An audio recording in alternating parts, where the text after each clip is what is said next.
يا أيها الذين آمنوا اتقوا الله حق تقاته ولا تموتن إلا وأنتم مسلمون.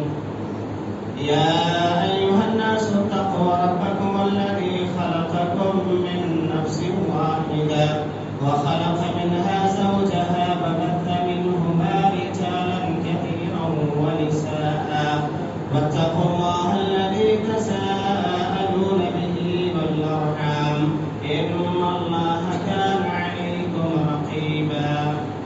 يا أيها الذين آمنوا اتقوا الله وقولوا قولا سديدا يصلح لكم أعمالكم ويغفر لكم ذنوبكم ومن يطع الله ورسوله فقد فاز فوزا عظيما. أما بعد فإن خير الحديث كتاب الله وخير الهدي هدي محمد صلى الله عليه وسلم وشر الأمور محدثاتها وكل محدثة بدعة وكل بدعة ضلالة وكل ضلالة في النار. أعوذ بالله من الشيطان الرجيم. بسم الله الرحمن الرحيم. قد أفلح المؤمنون الذين هم في صلاتهم خاشعون. رب اشرح لي صدري ويسر لي أمري واحلل عقدة من لساني يفقهوا قولي رب زدني علما. تمام قسم کی تعریف حمد و ثنا کی بڑائی اور بڑائی اللہ رب العالمین کے لیے لائق و سزاوار ہے. درود و سلام نازل ہو اللہ رب العالمین کے بھیجے گئے تمام نبیوں اور تمام رسولوں پر، بالخصوص ہمارے اور آپ کے آخری نبی جناب محمد رسول اللہ صلی اللہ علیہ وسلم پر، ان کے آل و اصحاب اور ان کے متبعین پر. موضوع سامعین، آج کے خطبے میں نماز میں ہونے والی چند غلطیوں کے تعلق سے نشاندہی کرنے کی کوشش کی جائے گی.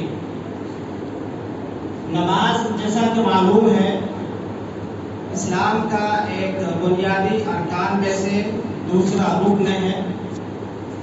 نماز ایک مومن، ایک مسلمان کی زندگی کا ایک لازمی حصہ ہے، یا یوں کہہ لیں کہ ایمان کا لازمی حصہ ہے.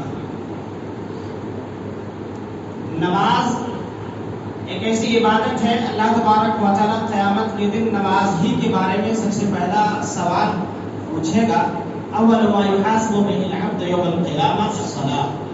اگر نماز بندے کی صحیح نکلی تو اللہ کے نبی صلی اللہ علیہ وسلم فرماتے ہیں اس کے دوسرے اعمال صحیح مان لیے جائیں گے، اور اگر بندے کی نماز خراب نکلی تو بندے کے دوسرے اعمال بھی خراب مان لیے جائیں گے.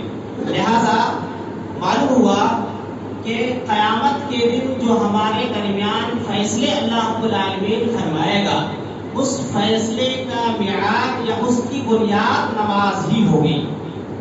نماز جتنی صحیح ہوگی اس کی حق میں فیصلہ اتنا ہی بہتر آئے گا، اور جیسے جیسے نماز ہماری خراب ہوتی جائے گی ہمارے حق میں فیصلہ بھی ویسے ہی خراب آئے گا.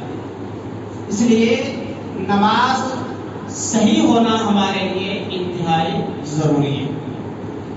اس سے پہلے چند باتیں ہم اور آپ یہ جان لیں کہ دن اور رات میں اللہ تبارک و تعالیٰ نے ہمارے اوپر جو نمازیں فرض کی ہیں وہ کتنی ہیں اور کون کون سی ہیں. دن اور رات میں اللہ تبارک و تعالیٰ نے جو ہمارے اوپر نمازیں ہیں وہ نماز دو قسم کی ہیں. ایک ہے فرض نماز اور دوسری ہے سنت نماز. فرض نماز 5 وقت کی ہے، سب کو معلوم ہے، معروف ہے. اور اس کے بعد نمبر آتا ہے سنت نمازوں کا. سنت جو نمازیں ہیں دن اور رات میں، وہ سنت نمازوں کی بھی 2 قسمیں ہیں. ایک سنت ہے سنت مؤکدہ، یعنی جس کو نبی کریم صلی اللہ علیہ وسلم نے ہمیشہ پڑھا ہے، کبھی نہیں چھوڑا. اور ایک دوسری قسم کی سنت ہے سنت غیر مؤکدہ، جس کو نبی کریم صلی اللہ علیہ وسلم نے بسا اوقات پڑھا، بسا اوقات نہیں پڑھا. ہمیں اور آپ کو اختیار دیا ہے، پڑھیں گے تو نیکیوں میں اضافہ ہوگا، نہیں پڑھیں گے تو کوئی حرج کی بات نہیں ہے. تو جو سنت مؤکدہ ہے جو اللہ کے نبی صلی اللہ علیہ وسلم نے ہمیشہ پڑھا ہے، ہمیشہ ادا کیا ہے اور امت کو ادا کرنے کی تاکید کی ہے، اس کی کل رکعتیں 12 ہیں۔ حضرت ام حبیبہ رضی اللہ عنہا روایت کرتی ہیں، نبی کریم صلی اللہ علیہ وسلم نے فرمایا من صلی اثنتی عشرۃ رکعۃ فی یوم و لیلۃ بنی لہ فی الجنہ۔ اللہ کے نبی صلی اللہ علیہ وسلم نے فرمایا کہ جو شخص دن اور رات میں 12 رکعت پڑھے گا، اللہ تبارک و تعالیٰ اس کے لیے جنت میں ایک گھر بنائے گا۔ وہ آگے کہتی ہے کہ جب سے میں نے اس حدیث پاک کو سنا ہے، جب سے میں نے دن اور رات کی 12 رکعت کبھی نہیں چھوڑی۔ وہ 12 رکعت کون کون سی ہے؟ فجر سے پہلے 2 رکعت، ظہر سے پہلے 4 رکعت، ظہر کے بعد 2 رکعت، مغرب کے بعد 2 رکعت اور عشاء کے بعد 2 رکعت۔ یہ 12 سنتیں ہیں۔ یہ 12 سنتیں سنت مؤکدہ ہیں۔ اس کے علاوہ سنت مؤکدہ میں وتر کی نماز بھی ہے، جس کو اللہ کے نبی صلی اللہ علیہ وسلم نے سفر میں ہو یا حضر میں ہو کبھی بھی آپ نے اس کو نہیں چھوڑا، ہمیشہ اس کو ادا کرتے رہے۔ تو یہ سنت مؤکدہ نمازیں ہوگی۔ اس کے علاوہ جو نمازیں ہیں، جیسے ہم اور آپ پڑھتے ہیں مغرب سے پہلے 2 رکعت یا عصر سے پہلے 4 رکعت یا عشاء سے پہلے 2 رکعت، یہ جو نمازیں ہیں یہ غیر مؤکدہ ہیں۔ اگر بندہ پڑھتا ہے اس کے نامہ اعمال میں نیکیوں کا اضافہ ہوگا، نہیں پڑھتا ہے کوئی حرج کی بات نہیں ہے، اس کو گناہ بھی نہیں ملے گا، اس کو ثواب بھی نہیں ملے گا، برابر برابر معاملہ ہوگا۔ تو غیر مؤکدہ جو نمازیں ہیں، یہ سنت مؤکدہ 12 رکعتیں معلوم ہو گئی۔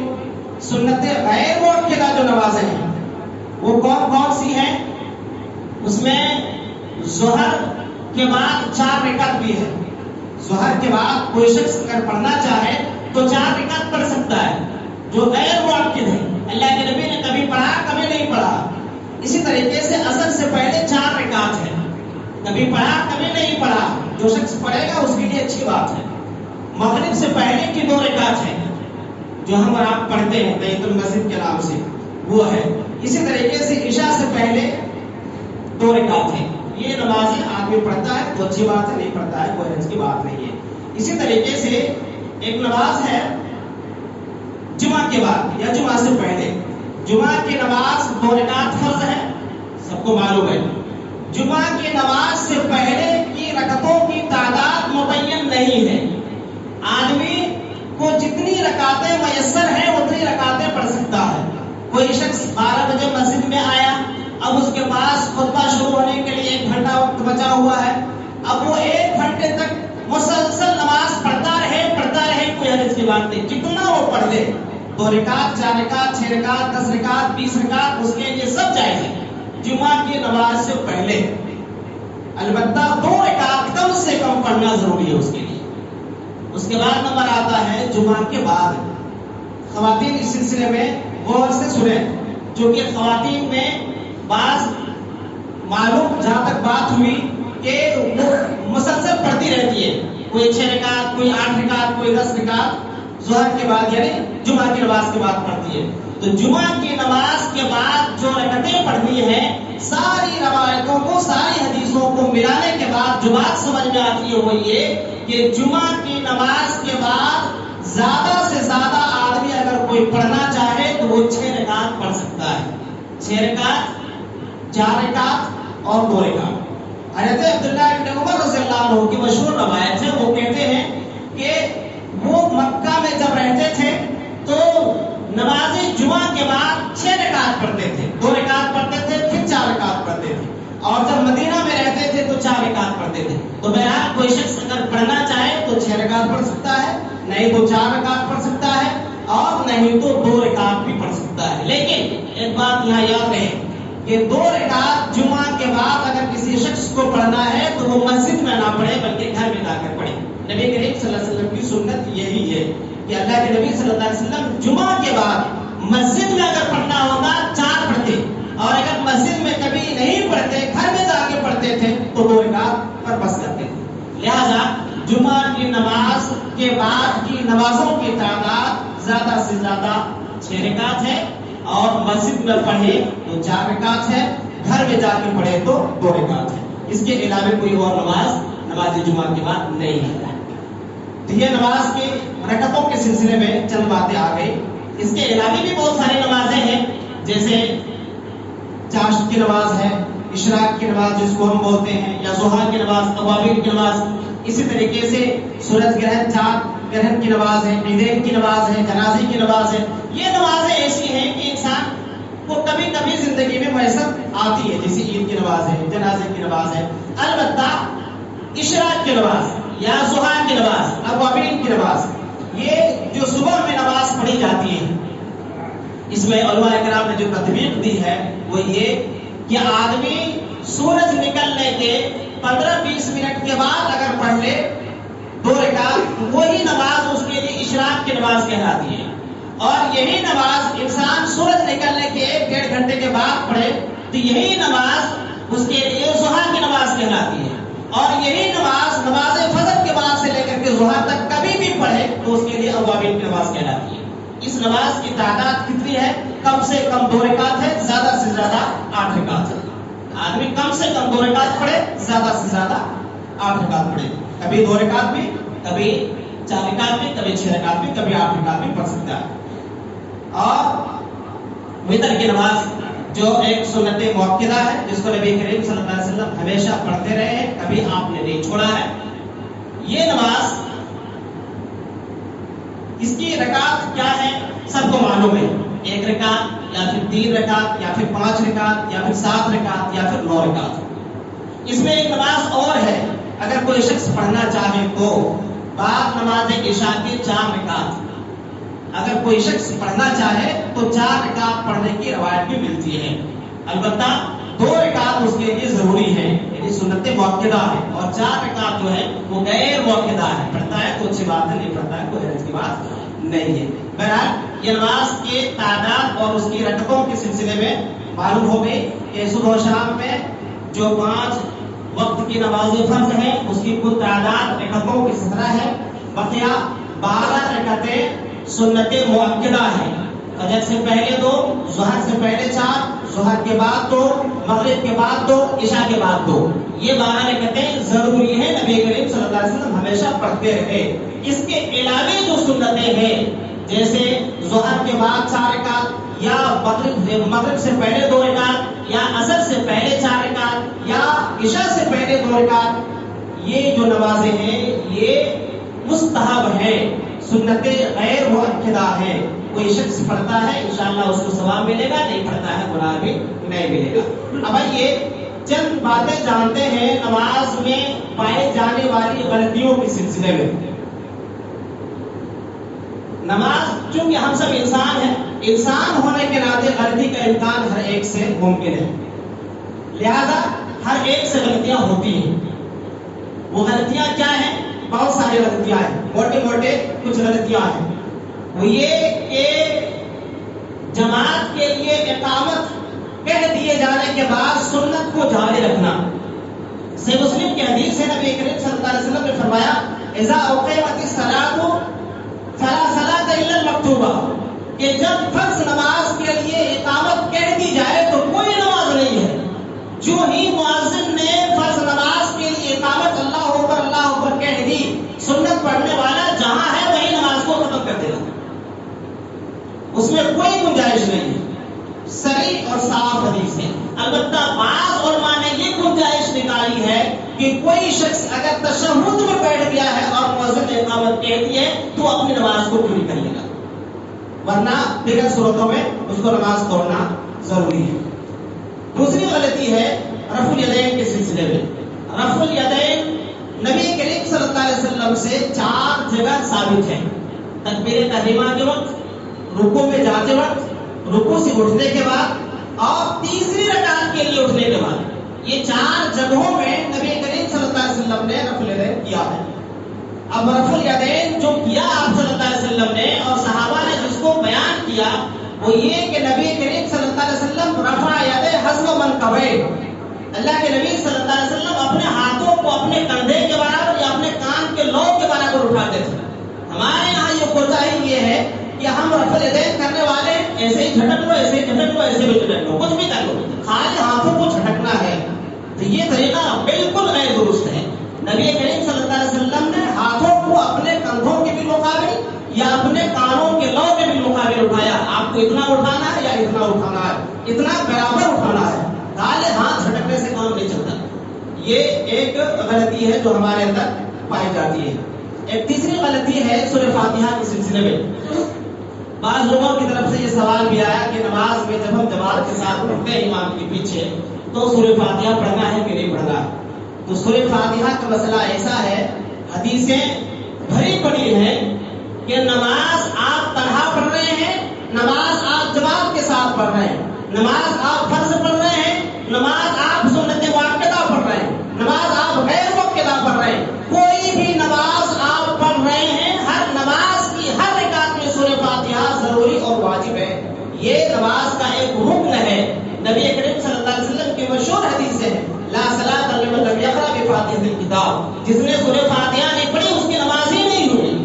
تو سورہ فاتحہ ہر صورت میں، چاہے آپ اکیلے نماز پڑھتے ہو، چاہے آپ جماعت کے ساتھ پڑھتے ہو، چاہے آپ فرض نماز پڑھتے ہو، چاہے آپ سنت نماز پڑھتے ہو، کوئی سی بھی نماز آپ پڑھتے ہو، ہر نماز میں سورہ فاتحہ کا پڑھنا انتہائی ضروری ہے۔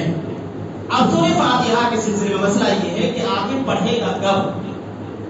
امام صاحب نے پڑھا الحمدللہ رب العالمین الرحمن الرحیم، یہ بیچ میں جو وقفہ ملا الرحمن الرحیم جو کہا امام نے، اس بیچ میں آپ پڑھ لے سکتے ہیں، یا آپ ساتھ ساتھ ریپیٹ کرتے ہیں تو وہ بھی آپ کے لیے درست ہے، یا پھر علماء نے کہا ہے کہ بالکل آخر میں جب امام دوسری قرأت شروع کرتا ہے، جب بھی آپ کو موقع ملے آپ پڑھ سکتے ہیں۔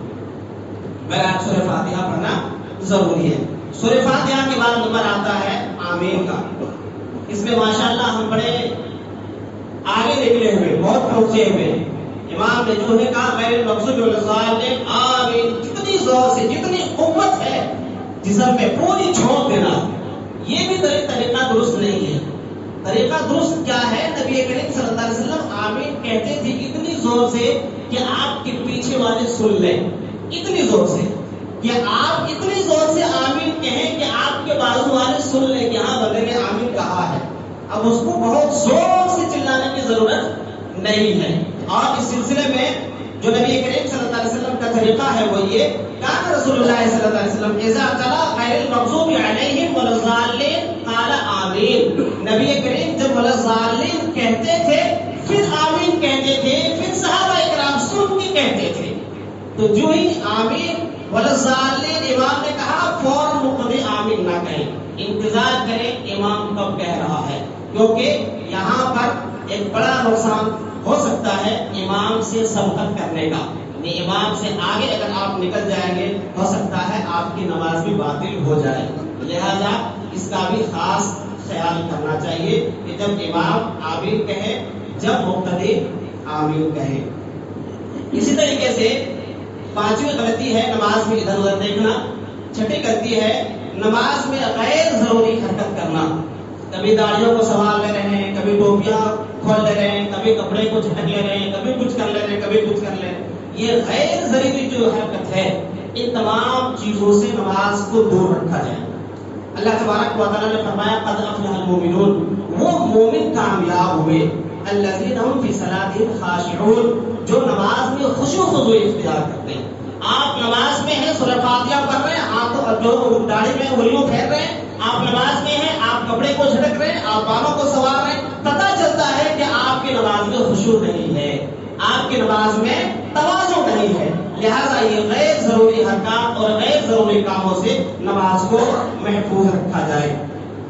اسی طریقے سے ہے ایک غلطی، ساتویں غلطی، کہ امام سے پہلے بھی نہیں کام کرنا ہے، امام سے بہت آخر بھی نہیں کرنا ہے۔ مثال کے طور پر امام ابھی رکوع میں گیا نہیں، خالی بولا ہے اللہ اکبر، اس سے پہلے آپ رکوع میں پہنچ گئے، امام ابھی رکوع سے اٹھا نہیں، سمع اللہ لمن حمدہ میں بولا نہیں، آپ اٹھ کے ٹھہر گئے، کون اتنا انتظار کرتا، پہلے ٹھہر جاتے۔ تو یہ انتہائی غلط طریقہ۔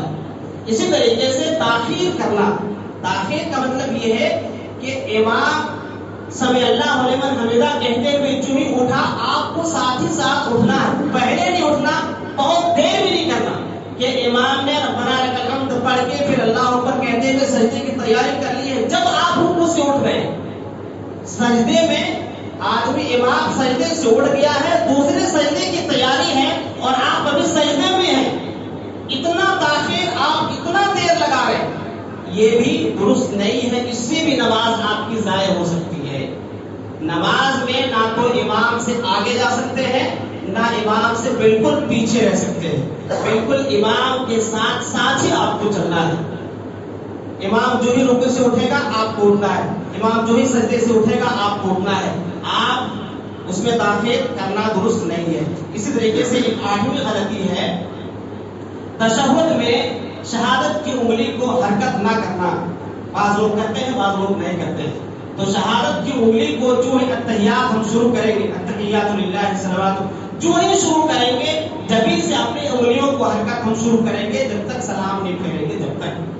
تو یہ انگلی کو حرکت دینے میں بھی ہمارے یہاں بعض لوگوں کی کوتاہی ہے، ورنہ ماشاءاللہ ٹھیک ٹھاک ہے۔ 9ویں غلطی ہے نماز پانے کے لیے یا جماعت پانے کے لیے دوڑتے ہوئے آنا۔ بعض لوگوں کو جلدی رہتی ہے دوڑتے ہوئے آنا، کہیں ایسا نہ ہو کہ ایک رکعت نکل جائے، کہیں ایسا نہ ہو کہ 2 رکعت نکل جائے، یہ طریقہ بھی درست نہیں ہے۔ نبی کریم صلی اللہ علیہ وسلم نے اس سلسلے میں حدیث پاک کے اندر فرمایا کہ وَلَا تُسْرِعُوا عَلَيْكُمْ بِالسَّكِينَةِ وَالْوَقَارِ، اپنی نماز میں سکون وقار اختیار کرو۔ وَلَا تُسْرِعُوا فَمَا أَدْرَكْتُمْ فَصَلُّوا وَمَا فَاتَكُمْ فَأَتِمُّوا، جو کچھ امام کے ساتھ پاؤ اس کو پڑھ لو، اور جو نماز کے امام کے ساتھ نہ پاؤ اس کو بعد میں پورا کر لو۔ تو نماز میں آنا انتہائی سکون اور وقار کے ساتھ ہے، جلدی بازی اس میں کرنا، دوڑنا، یہ درست نہیں ہے، یہ بھی غلطیاں ہمارے یہاں پائی جاتی ہیں۔ اسی طریقے سے ایک غلطی ہے 10ویں غلطی، نماز میں قرأت ہو یا کوئی بھی دعا ہو زور زور سے پڑھنا۔ کوئی بھی دعا آپ پڑھتے ہیں، سری نماز ہے، ظہری نماز ہے، کوئی بھی نماز ہے، ظہری نماز جو ہے اس میں سورہ فاتحہ اور اس کے علاوہ کی سورت زور سے پڑھتے ہیں، بقیہ چیزیں تو جتنی رکوع کی دعا ہے، سجدے کی دعا ہے، تشہد کی دعا ہے، ساری چیزیں آہستہ پڑھتے ہیں، چاہے جماعت کے ساتھ ہو یا اکیلے پڑھ رہے ہیں، ہر صورت میں آہستہ ہی پڑھنا ہے۔ تو اس کو خاص طور سے امام کے ساتھ جب آپ نماز پڑھ رہے ہیں تو آپ زور زور سے پڑھنا۔ آپ اتحیات پڑھ رہے ہیں، آپ کے بازو والوں کو سمجھ میں آ جا رہا ہے، آپ سبحان ربی الاعلیٰ پڑھ رہے ہیں، بعد پیچھے والے کو سمجھ میں آ جا رہا ہے، آپ ربنا لک الحمد پڑھ رہے ہیں، آپ کے آگے والے کو سمجھ میں آ جا رہا ہے۔ اتنی زور سے پڑھنا یہ غیر درست ہے۔ صحیح مسلم کی حدیث ہے، نبی کریم صلی اللہ علیہ وسلم کے سلسلے میں حضرت عمران بن حسین رضی اللہ عنہ کہتے ہیں صلی بنا رسول اللہ صلی اللہ علیہ وسلم الظہر والعصر، کہ میں نے نبی کریم صلی اللہ علیہ وسلم کے ساتھ ظہر یا عصر کی نماز پڑھی، فقال ایکم قرأ خلفی سبح اسم ربک الاعلی، فقال رجل انا ولم ارد بها الا الخير، قال قد علمت ان بعضكم خالتيها۔ نبی کریم صلی اللہ علیہ وسلم نے فرمایا کہ تم میں سے کون شخص ہے جو نماز میں زور زور سے پڑھ رہا تھا؟ ایک آدمی نے کہا کہ اللہ کے نبی میں تھا جو آپ کے ساتھ قرأت زور زور سے کر رہا تھا اور میرا ارادہ صرف نیکی کا تھا، لم اردھا، اللہ کے نبی میرا ارادہ خیر کا تھا۔ نبی کریم صلی اللہ علیہ وسلم نے فرمایا اسی لیے مجھے لگا کہ مجھ سے میری قرأت کو کوئی چھین رہا ہے۔ اور نبی کریم صلی اللہ علیہ وسلم کی دوسری حدیث ہے، آپ نے فرمایا کہ بندہ جب نماز میں ہوتا ہے تو اپنے رب سے سرگوشی کر رہا ہوگا، لہذا وہ اپنے رب سے جب سرگوشی کر رہا ہے تو دوسروں کو تکلیف نہ دے۔ لہذا معلوم ہوا کہ جب ہم نماز پڑھ رہے ہوتے ہیں خاص طور سے جماعت کے ساتھ، تو جب ہم رکوع کی دعا پڑھیں، سجدے کی دعا پڑھیں، تشہد کی دعا پڑھیں تو اتنی زور سے نہ پڑھیں کہ ہمارے دائیں بائیں آگے پیچھے والے لوگوں کو تکلیف ہو یا اس کو سنائی دے۔ اس سے کیا ہوتا ہے، بازو والے کا دعا پڑھنا غلط مت ہو جاتا ہے، اس کو سمجھ میں نہیں آتا میں نے تحیات پڑھی نہیں پڑھی، میں نے تسبیح پڑھی نہیں پڑھی۔ اس لیے نبی کریم صلی اللہ علیہ وسلم نے منع فرمایا کہ ایسا بھی نہیں ہونا چاہیے۔ آدمی اللہ سے باتیں کر رہا ہے، لہٰذا اپنے من ہی من میں دل میں یہ ساری دعائیں پڑھے، کیونکہ اللہ رب العالمین علیموں کے ذاتی سنو ہے۔ ایک آخری غلطی جو بہت بڑی غلطی ہے وہ یہ ہے نماز میں بے اعتدالی. نماز میں بے اعتدالی اس کا مطلب یہ ہے کہ وضو کر کے آئے، جھٹ پٹ آئے، اللہ اکبر، ابھی سورہ فاتحہ پڑھے نہیں پڑھے، پھر اللہ اکبر، سبحان اللہ الحمد للہ، السلام علیکم، السلام علیکم، خلاص جاؤ. یہ طریقہ انتہائی غلط ہے. نبی کریم صلی اللہ علیہ وسلم ایک دفعہ بخاری شریف کی لمبی حدیث ہے، نماز پڑھ کے مسجد نبی میں بیٹھے ہوئے تھے. ایک آدمی آیا جھٹ پٹ وضو کر کے، اس نے نماز پڑھی، آیا اللہ اکبر، السلام علیکم، السلام علیکم، السلام علیکم، خلاص اٹھ کے وہ گیا نبی کریم صلی اللہ علیہ وسلم کے پاس، جا کر کے سلام کیا. نبی کریم صلی اللہ علیہ وسلم نے سلام کا جواب دیا اور کہا ارجع لم تصلی، واپس جاؤ، نماز پڑھ کے آؤ. وہ آدمی پھر گیا، پھر اس نے ایسے ہی جھٹ پٹ نماز پڑھی، پھر آ کر کے اللہ کے نبی کو سلام کیا. اللہ کے نبی نے سلام کا جواب دیا، کہا کہ جاؤ، تم نے نماز نہیں پڑھی، پھر سے نماز پڑھ کے آؤ. تیسری دفعہ اس بندے نے نماز پڑھی، تیسری دفعہ بھی اللہ کے نبی نے کہا جاؤ پھر سے پڑھو، تم نے نماز نہیں پڑھی. وہ آدمی نے کہا کہ اللہ کے نبی مجھے اس سے بہتر نماز نہیں آتی. آپ صلی اللہ علیہ وسلم نے سکھایا کہ دیکھو جب نماز کے لیے آؤ اطمینان سے قیام کرو، اطمینان سے رکوع کرو، اطمینان سے قوما کرو، اطمینان سے سجدہ کرو، اطمینان سے جلسہ کرو. سارے کام اللہ کے نبی صلی اللہ علیہ وسلم نے اطمینان سے اس کو ایک رکعت بتائے اور اس کے بعد کہا کہ اسی طریقے سے پوری نماز پڑھو. اور اس سلسلے میں اور بھی بہت ساری حدیثیں آپ کو مل جائے گی حدیث کی کتابوں میں. تو بہرحال نماز میں جلدی بازی کرنا یہ نماز کی روح کو دراصل ختم کر دیتا ہے. نماز آدمی پڑھے انتہائی ادب کے ساتھ، انتہائی خشوع و خضوع کے ساتھ، انتہائی وقار اور سکونت کے ساتھ، اس میں کوئی جلدی بازی آدمی نہ کرے. آئے اور 1 منٹ میں 2 رکعت پڑھ لے، آئے اور 2 منٹ میں 4 رکعت پڑھ لے. آدمی نے پڑھا کیا، سورہ فاتحہ کب پڑھی، رکوع کب کیا، رکوع کے بعد کی دعائیں کب پڑھی، یہ انتہائی مشکل کام ہے. لہذا اس کام سے بھی انسان کو بچنا چاہیے، کیونکہ نماز میں اعتدال یہ نماز کے ارکان میں سے علماء نے ذکر کیا ہے کہ نماز کا جو رکن ہے ان میں سے ایک یہ بھی ہے کہ آدمی نماز کو اطمینان کے ساتھ ہر کام کو کرے، رکوع ہو، سجدہ ہو، قیام ہو، قعود ہو، قوما ہو، ساری چیزیں اطمینان اور سکون کے ساتھ کرے. یہ نماز سے متعلق چند خامیاں اور چند کوتاہیاں، چند غلطیاں تھیں جو ہمارے بعض احباب کے اندر، سارے لوگوں کو تو میں نہیں کہوں گا، بعض احباب کے اندر پائی جاتی ہیں. لہذا انسان ہونے کے ناطے غلطیاں ہو سکتی ہیں، لہذا ہماری اور آپ کی کوشش یہ ہونی چاہیے کہ غلطیوں سے اپنے آپ کو پاک رکھا جائے، اپنی نمازوں کو، اپنی عبادت کو پاک رکھا جائے. خاص طور سے نماز جیسی عبادت، جس عبادت کا مقام اور مرتبہ یہ ہے کہ اسی عبادت کے اوپر دوسری عبادتوں کا فیصلہ کیا جائے گا. لہذا نماز کو انتہائی ادب کے ساتھ، سکون کے ساتھ، وقار کے ساتھ اور نبی کریم صلی اللہ علیہ وسلم کے بتائے ہوئے طریقے کے مطابق ادا کرنے کی کوشش کی جائے. اللہ تعالیٰ سے دعا ہے اللہ تعالیٰ ہم سب کو نماز کو، اس کے آداب، اس کے احکام کو ملحوظ رکھنے کی توفیق عطا فرمائے. اللہ تعالیٰ ہم سب کو نماز میں خشوع و خضوع پیدا کرنے کی توفیق عطا فرمائے. اللہ العالمین ہم سب کو نماز کی پابندی کرنے، اس کو اول وقت میں ادا کرنے کی توفیق عطا فرمائے. اللہ العالمین جو لوگ نماز نہیں پڑھتے ہیں، اللہ ان کے دلوں میں بھی تو نماز کی محبت ڈال دے، ان کو بھی نماز کامل نمازی بننے کی توفیق عطا فرمائے. اللہ تعالیٰ ہم سب کو جب تک تو اس دنیا کے تک زندہ رکھے، ایمان اسلام توحید پر زندہ رکھنا، جب بھی ہمارا خاتمہ بالخیر، ایمان اسلام توحید پر ہمارا خاتمہ فرمانا. آمین ثم آمین. وآخر دعوانا الحمد للہ رب العالمین.